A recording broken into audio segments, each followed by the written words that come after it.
मेंबर्ससाठी विशेष विवाह सेवा, स्थळे, परिचय, मध्यस्थी, समुपदेशन. आजच लग्न अक्षदा व्हिडिओ पहा आणि जॉईन करा.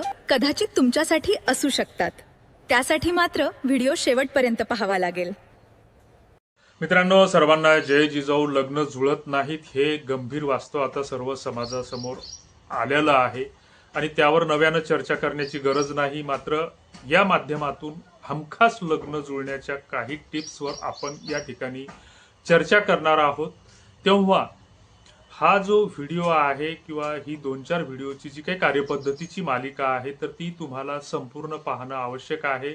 साधारणतः प्रत्येक व्हिडिओ हा 5 ते 7 मिनिटाचा असणार आहे आणि 5 ते 7 मिनिटाचा आपल्याकडे जर स्वतःसाठी वेळ नसेल, कारण आपण जे काही गेल्या काही वर्षामध्ये जे काही परावलंबी आणि डिपेंडंट बनलेलो आहोत, तर स्वतःसाठी जर वेळ नसेल तर हा व्हिडिओ इथेच स्किप करा. तुमच्याकडे रील्स पाहण्यासाठी सोशल मीडियावर भरपूर वेळ आहे, ऑप्शन आहेत. तेव्हा सुरुवातीला मराठा लग्न अक्षदा गेल्या 6 वर्षापासून एक सामाजिक प्लॅटफॉर्म आहे. या माध्यमातून लग्न जुळतात किंवा आम्ही लग्न जुळवतो असा दावा आम्ही कुठेच करत नाही. विवाह फसवणुकीपासून सावध करणे, समुपदेशन करणे आणि विवाह जुळविण्यासाठी परोपरीने मदत करणे हा या प्लॅटफॉर्मचा मुख्य उद्देश आहे. आणि या माध्यमातून आपण लग्न कशी जुळतात किंवा या माध्यमातून 500-600 लग्न कशी जुळली हे सांगण्यासाठी या व्हिडिओचं प्रयोजन आहे. तरीही आम्ही आमच्या माध्यमातून लग्न जुळतात किंवा आम्ही लग्न जुळवतो असा दावा आम्ही कुठेच करत नाही. ही गोष्ट आपण पहिल्यांदा ध्यानात घ्यावी. अर्थातच मी गजानन खंदारे, कार्यकारी संस्थापक, मराठा लग्न अक्षदा. मराठा लग्न अक्षदा हा सामाजिक प्लॅटफॉर्म आहे आणि कुठल्याच गोष्टीसाठी कुणालाच पैशाची मागणी करत नाही हे आम्ही वारंवार सांगत असतो, ते इथेही सांगतो आहोत. पहिल्यांदा जी काही लग्न जुळवण्याच्या ज्या काही आपल्या ट्रॅडिशनल पद्धती असतील किंवा आधुनिक पद्धती असतील तर त्याच्याविषयी आपण थोडक्यामध्ये माहिती घेऊ की आपला जो काही लग्न हा जो काही 15वा 16वा जो काही असेल तो संस्कार सांगितला जातो. तर त्या संस्काराच्या निमित्तानं 2 मन, 2 शरीर, 2 कुटुंब, 2 गावं, 2 जिल्हे हे एकत्र येण्याची एक आपली लोकसंस्कृतीची परंपरा आहे. पारंपरिक सहजीवनाच्या अंगाने लग्न हा प्रत्येकासाठी एक महत्त्वाचा विषय आहे. मात्र गेल्या काही वर्षांमध्ये आपण अशी मानसिकता करून घेतलेली आहे की साधारणतः 20-25 वर्षापर्यंत शिक्षण घ्यायचं असतं, त्याच्यानंतर कुठेतरी सेटल व्हायचं असतं आणि 25 ते 30च्या दरम्यान कुठेतरी लग्न करायचं असतं. मात्र मुलं असो की मुली असो, 30शी ओलांडतो, 32शी ओलांडतो, 35शी ओलांडतो, तरीही कुणीही लग्नाचा विचार करताना दिसत नाही. मग कुठेतरी आपण आपल्या अपेक्षाचं ओझं घेऊन समोर जात असतो आणि ह्या अपेक्षा सोबत बाळगत असताना जर आपल्याला परस्पर सहजीवनाच्या अंगाने किंवा आपल्या कुटुंब व्यवस्थेसाठी किंवा आपल्या कुटुंबाचा वेल असं म्हणायला हरकत नाही पुढे नेण्यासाठी जर आपण लग्न करणार असू तर मग 35-40 नंतर जर तुम्ही लग्नाचा विचार करत असाल तर मग लग्न करायचं कधी आणि संसार कधी करायचा हा विचार कुणालाच पडत नाही. कारण सोशल मीडियावर, व्हॉट्सअप ग्रुपवर जे काही बायोडाटा येतात तर ते बरेच बायोडाटा असे असतात की नाम मात्र घटस्फोटित किंवा पहिल्या लग्नाचे, प्रथम विवाहाचे असतात. उच्च शिक्षित मुलं मुली असतात. त्यांचं वय जर बघितलं तर जन्मवर्ष 1983 पासून सुरू होतं तर 1990 पर्यंतच्या वर्षाचे हे बायोडाटे असतात. मग आपण हे करतो कशासाठी, कोणासाठी, स्वतःसाठी की इतरांसाठी? आणि अलीकडच्या काळामध्ये जी काही विवाह संस्थांचं जे काही पीक आलेलं आहे तर त्या पिकाच्या माध्यमातून मग आपण जे नको त्या गोष्टींचा आपण आपल्या मनावर संस्कार पाडत आहोत किंवा आपण त्याचे पायंडे निर्माण करत आहोत की बऱ्याच भरमसाठ तुम्हाला टीव्हीवर जाहिराती दिसतात की आता संवाद करणं झालं सोपं, चॅटिंग होईल तर डेटिंग होईल आणि डेटिंग होईल तर तुमची आमची मुलं मुली पळून जातील किंवा लिव्ह इन रिलेशनशिपमध्ये राहतील. विवाह ही संस्था ही पूर्णपणे मोडलेली असेल आणि आमचा दावा आहे की अजून 4-5 वर्षानं येणाऱ्या काळामध्ये 40% मुलामुलींची लग्नच होणार नाही. एकतर तुम्हाला लिव्ह इन रिलेशनशिपमध्ये राहावं लागेल किंवा मग एकट्या दुकट्यालाच राहावं लागेल. आणि जी झाली इकून तिकून तर आत्ताच ती परिस्थिती येऊन ठेपलेली आहे की कुणाची तरी सोयरीक होते आणि फोनाफोनी सुरू होते आणि फोनाफोनीत अनेक लग्न मोडतात, लग्न जुळतात. लग्न जुळल्याच्या नंतर कुंकवाचा कार्यक्रम होतो, साक्षगंधाचा कार्यक्रम होतो, पाहुणकी होते आणि मग मुलाकडच्याचा किंवा मुलीकडच्याचा तिच्या